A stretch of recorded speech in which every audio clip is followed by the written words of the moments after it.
Hi, and welcome to another exciting episode of the Andre The Beast Crayton Show. Today, we're going to talk about the importance of education, educating the youth of today so they can have a beautiful path and a beautiful future to tomorrow. I'd like to welcome to the show, Dr. Morrow, all the way from Atlanta, Georgia. Welcome to the show.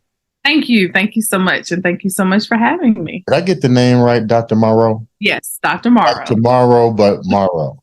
Yes, correct. Let's get started. Tell the viewers a little bit about Dr. Morrow. I am a 17-year educator. This is a one-year plan for me until I can figure out my life that turned into 17 years later. I teach high school marketing and entrepreneurship, and I'm also an adjunct professor where I teach MBA classes online. So you just got it going. You just got it going on. And we share a little bit more in common during our pre-interview. Yes. Both had full scholarships to Albany State. Yeah. How did that road happen for you to go to Albany State? Oh, that was the best decision I ever made. I was recruited for basketball and under Coach Robert Skinner. Best decision ever made. That is my second home. Those are the greatest 4 years of my life. The greatest 4 years of my life. Yeah. Okay. So where are you originally from? I'm originally from Tuskegee, Alabama. What's that like in Tuskegee growing up?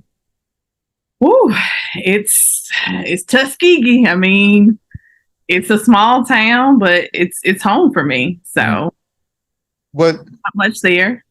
What's your family like? You definitely came from what is called a structured family. And a lot of times people need to realize when you come from life isn't all the time about misfortunes. And sometimes it's about opportunities happening in something along that path allows you to do something else. What's it like in your household? So my parents were both advocates of education. They enforced education, especially my dad. Everything was all about, you get a good education. I'll never forget when I went to college, I had 3 part-time jobs. I guess that's just the hustler in me, and playing basketball and taking a full load in school. So my dad found out that I had 3 jobs. He made me quit. He said, I did not send you to college to work. He said, you have the rest of your life to work. You're there to get an education. So I've always had structure in my home. What was your mom? My mom, she was very transparent with my dad. She knew I had the job. She was like, if your dad finds out, he's going to be upset with you. But yeah, my parents were very much educational driven. You have siblings, correct? I have an older brother. Yes, I do. I have an older brother with my mom, and he's actually here in Atlanta with me as well. Did he get a basketball scholarship to the Golden? No, he actually went to Alabama State. Oh, okay. So we talked a little bit during our pre-interview, and you started your journey from college into the corporate finance. Let's talk a little bit about that and then go into how the wheels changed for you to all of a sudden go into something you had no insight in going to. But let's start with the financial part, because you shared a lot of information that goes on behind the scenes there that I didn't even know. Right. So this one job in particular, I used to work for Wells Fargo Financial, not Wells Fargo. Those are 2 different entities. And I was pretty much taking you from a 4% interest rate and putting you into a 14% interest rate just so you can get $10,000 equity out of your home.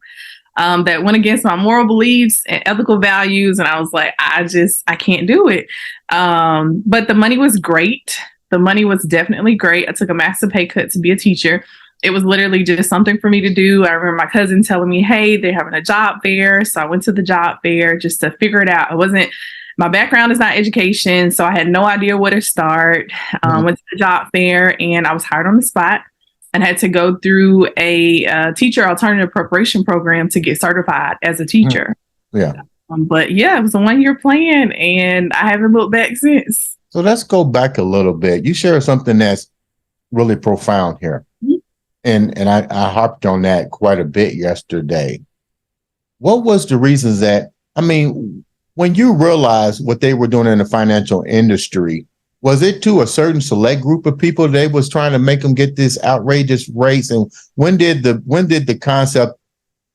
your morals really kick in? And who did you share it with? And before you left that particular workforce? So I know we try to say a lot of times that certain demographics are targeted, but at the end of the day, it's a business. All money is green, no matter. It's not black, white, blue, purple, whatever. It's all green. So it didn't matter. I mean, I was basically refinancing people's cars. Like they were paying more in their car payment than they were in their mortgage. I had people that were living in an apartment, but you're driving a $1,300 car. So it just didn't make a lot of sense to me.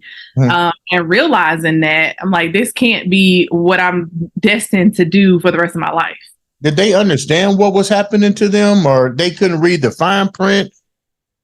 Well, it's one of those things where how does it saying, if you want people to know something, if you don't want people to know something, put it in a book. How many times, have you really read the fine print on anything? You're trusting me as the agent or the loan officer that I have your best interest at heart, when at the end of the day, this is my income. This is how I get paid. So it didn't matter. It made sense to you because you're getting $10,000 cash out. It's still your home. You didn't care about going from a 4% to a 10%. You just need the money.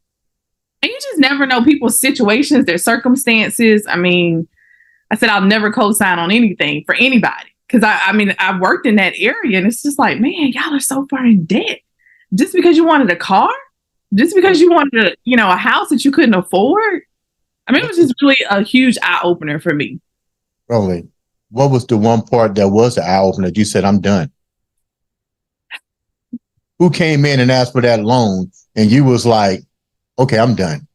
Because it was a single mom, and at this time I didn't have any children, and it was just like, I knew she couldn't afford this, but this was my job. So I had to close the deal. And it was just like, no, this is not what I believe in. And I know I'm not helping this mom. I'm putting her in a worse situation. I'm helping her right now in this moment, because all she sees is $10,000 that she, at this time, I think it might have been $12,000 that she's getting to walk away with. But in the grand scheme of things, 2 months from later, you're not going to be able to afford your mortgage. You're already struggling. That's why you're trying to get the 12 grand. Wow. So then you decided an opportunity opens up with something you clearly had no interest. None.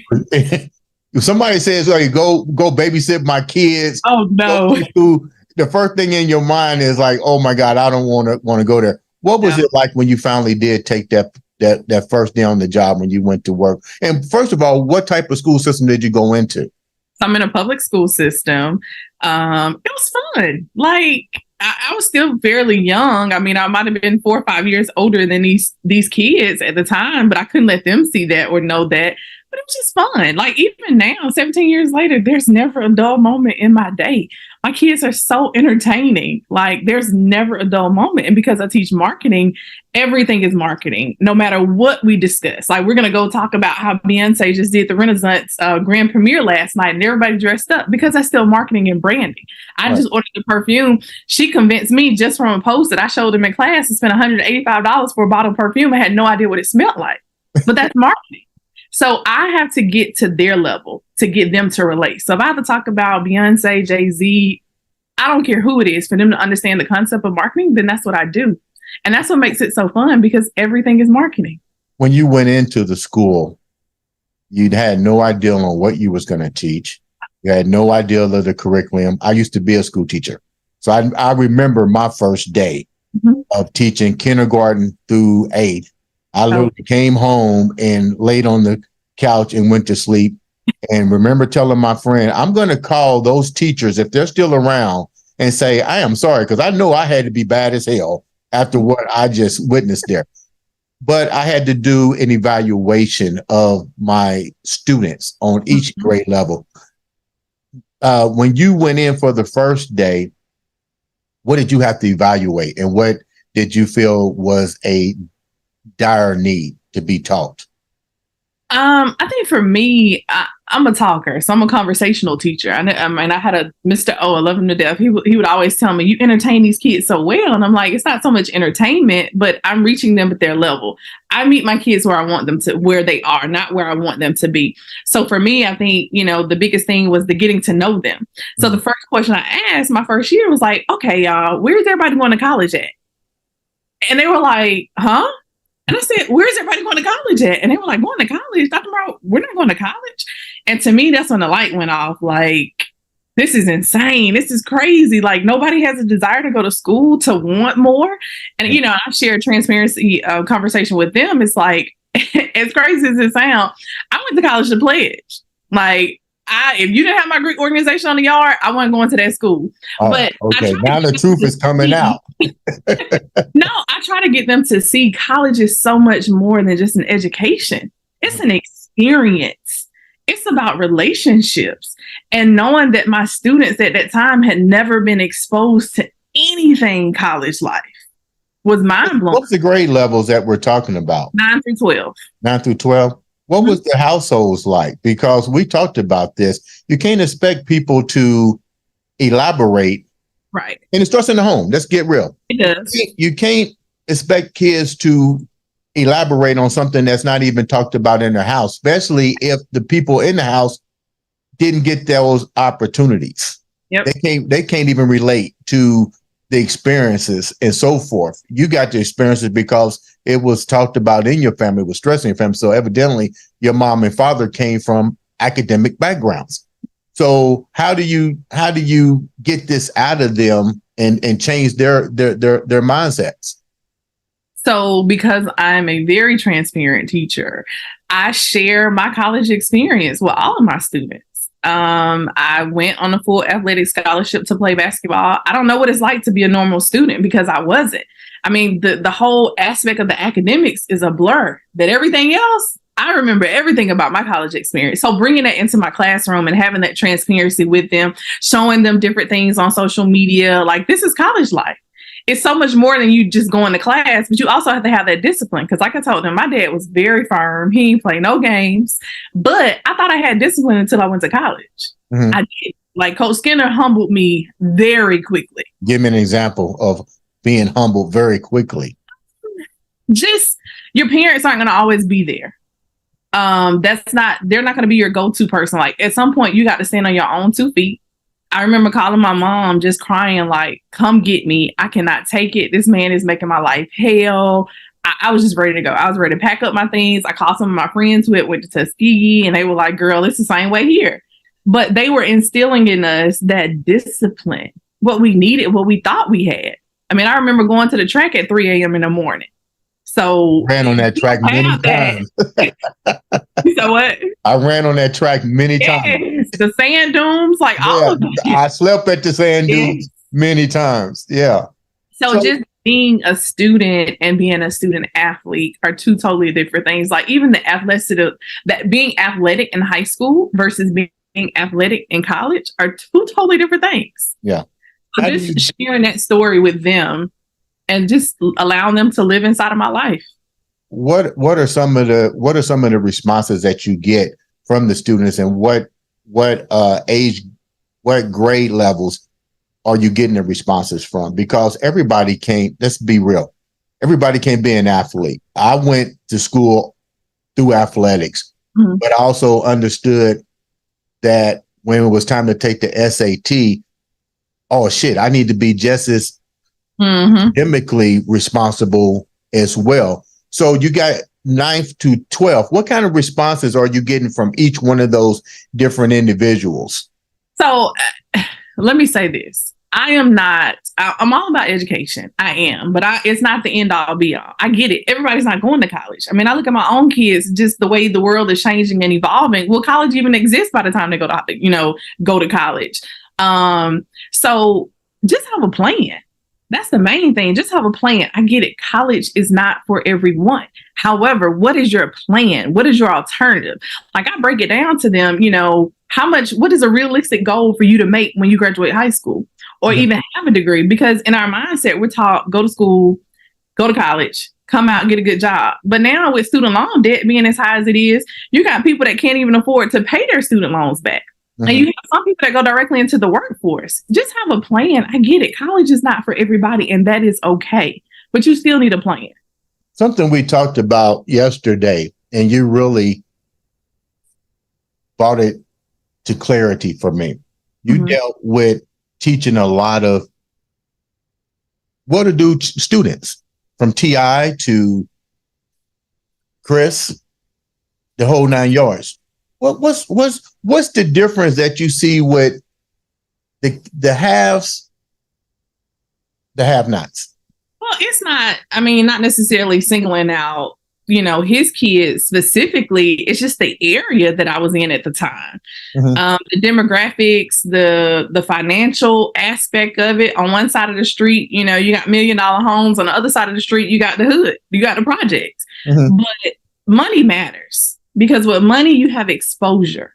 And seeing the differences between kids that come from a 2-parent household or that come from a household where their parents are financially well off, it matters, because those kids have been exposed to different things versus you got kids that have never been downtown Atlanta. Or if I say, what are you guys doing for the weekend? Oh, I'm going to Atlanta. And I'm like, Atlanta right down the street. But that's because you don't have that exposure. And they don't have that. Without that money, you don't have that opportunity as well. At all. And it's unfortunate, but that's why I'm big on sharing with them I break down this whole DTI, debt to income ratio, right? So this is how much money you think you're going to make. But let's add in all these expenses, all these things that you say you want. Can you afford it at the end of the day? Look at how many people are living above their means. And I tell them, quick, don't get caught up in social media, because social media has killed reality. We see somebody's highlight reel for 10 seconds, but that's not the life that they're actually living. Like a lot of this stuff, these handbags aren't real. They rented these homes just to do a video shoot. So you're just getting caught up in it. So when I bring in speakers to talk to my kids, the first thing I ask them is just be transparent. Just be honest and open with them about the things that you're doing. You don't have to sugarcoat anything, because they see that on social media daily. What are some of the things that you hear from the generations that how do they view their life? Also, everybody wants to be the next rapper. Everybody wants to be the next NFL player, the next LeBron James. And that's not the reality of life. I'll never forget Marquise Daniels told my class, he said, you have a better chance at getting struck by lightning than you do getting recruited for the NBA. And he can speak on that firsthand because he's played in the league. So just showing them reality and just being transparent. That's the biggest thing, because that's what they don't have. They literally believe everything they see on social media. Really? One thing I can honestly say from looking at what you're doing for the community is I love it. Teaching entrepreneurship. And I shared this with a lot of individuals. College is great. School is great. Trade school is great, but it ain't for everybody. The world is designed to produce labor force. They don't teach entrepreneur force and the power that being an entrepreneur can bring to the community, both economically and educational wise. You have taken those steps, which my hat's off to you, because this is a road that you had no interest in. Now these little ones are like, your segregant kids pretty much. Yes. You know what I mean? So why did you feel there was a need to teach entrepreneurship? So other than it being a part of my curriculum and what I'm teaching, I just wanted the kids to see that there are other options out there. Like I said, I'm an advocate of education. I am. 3 degrees. But that's not the path that everybody is destined to go down. Like, you can still do things and be successful and not have to go to college. You can own your own business. So what I do in my class, they have to create, for their final exam, they create a business from scratch. They do everything from a website to designing a logo. And at the end of the year, when they do their presentation, they actually sell a tangible product. And the money that they make from their product, they keep it. I had a student, he created Black Clothing Co., where it was a t-shirt line. And he actually went to college, and it's still today, he should be graduating next year. He's still today selling those t-shirts. Wow. And he created this all from a class project. So just instilling in them that entrepreneur, mindset at a high school age. Tell me another, that's beautiful. Tell me another interesting student or two that was really not getting the picture on what you was trying to say. And now you look at them outside of this kid and go, wow, this was a student that you really had a difficult time getting that point across. So I had a student, her name was Kiera. Why is it as a school teacher, we always can relate to that one or two students in our classroom? I admire Kiera. And she actually failed my class. She failed my class because they'll tell you Dr. Morrow does not give grades. I don't round grades. You get what you make. She failed my class. She was just, I don't know if it's just our personalities were clashing. She just didn't understand the concept. I don't know what it was. Mm-hmm. So the next year, I saw that she was back on my roster again. I was just like, when kids fail my class, they don't typically come back. And she did, and she ended up completing the pathway her senior year. And as their final exam project, they did a documentary as a class to highlight all 3 years in my course. And it was called Smoke and Mirrors, The Illusion Behind the Door, because everybody has a misconception of what takes place in Dr. Morrow's marketing class. Because certain people only see, everybody is always getting stuff free in Dr. Morrow's class, and it's always her 5th period. So in the documentary, she was one of the first students to speak, and it just brought me to tears. And she was just saying, when I first got in Dr. Morrow's class, it didn't click for me. And I knew that she was only pushing me to be great. And, over those in her case, it was 4 years, she views me as her mother. Like, I stayed on top of her. And I tell these kids, I see you. When I don't talk to you, that means that I've lost hope. I don't see you anymore. And I try not to have that mindset because I see all of my kids. Mm-hmm. I'm going to constantly push them. And I say, I see what you don't see. You have this potential. And what I admired about Kiera is that she failed my class and literally came right back. And she told all the students that. She was like, Dr. Morrow does not play, and she means business, but she always has your best interest at heart. So she was probably one of my better ending results, I guess you could say, because she brought me to tears when I saw that video. How many students, I know it's probably hard to keep the ratio, but is there a moment that you wanted a student to really finish the course, but for some reason, whether it be home issues or whatever, that just you can't light the fire up under everybody, because everybody deals with, we don't know what goes on in people's homes. But was there one student that you could have reached out to? This was my first year teaching. My cousin was a counselor. She said, if you don't remember anything I tell you about teaching, just remember this: you can't save them all. And I didn't understand that. And after my first year teaching, I couldn't understand any of it. Like, how can you not care about your own kids? How can you not care about these kids? Like, it was just mind blowing. My first year was probably the hardest year I've ever had as an educator, because you take on these roles as their mothers, their nurses, their counselors, like all these hats for these kids. And you find yourself caring more than they care or more than their parents care. So that was my struggle. And I had one student in particular that nobody else wanted him in their class. And I didn't have any issues with him. He came to class, did everything he was supposed to do for me. But he ended up, I think he might have dropped out of school. And I ended up seeing him at Moe's one day. And he was like, "You're Dr. Morrow." And I was like, "Yeah, how's everything been going?" He's working, so he's doing well. Even, it's Moe's, but you're still working. Mm-hmm. So those are the hard stories that you don't hear about in education. What do you think needs to change? Hold on a minute, Dr. Morrow. Hold on 1 second. I think we just had a glitch with our computer. Do not hang up. Okay.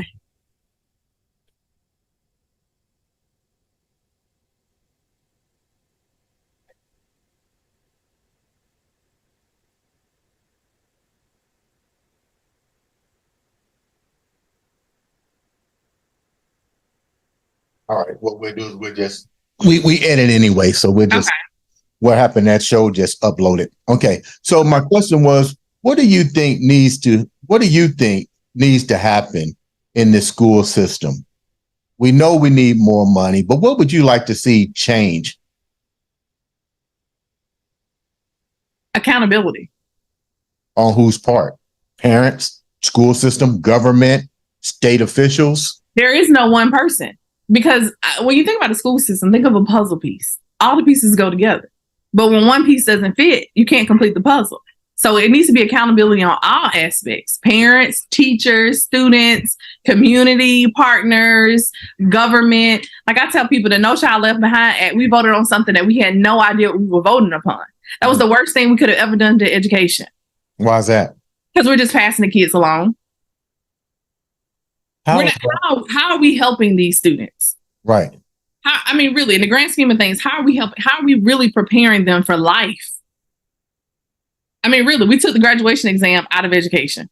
So there's no more, you got to take a graduation exam. And I'm not saying that's the end all be all, but I'm not a test taker. And let me tell you, before I got that degree from Albany State, you had to take that Regents test. Mm-hmm. There's no job that you'll ever have that you don't have to take some type of test, some type of competency test. Something has to be put in place. So yeah, accountability. That's the main thing that's lacking. Accountability. Accountability really starts in the home.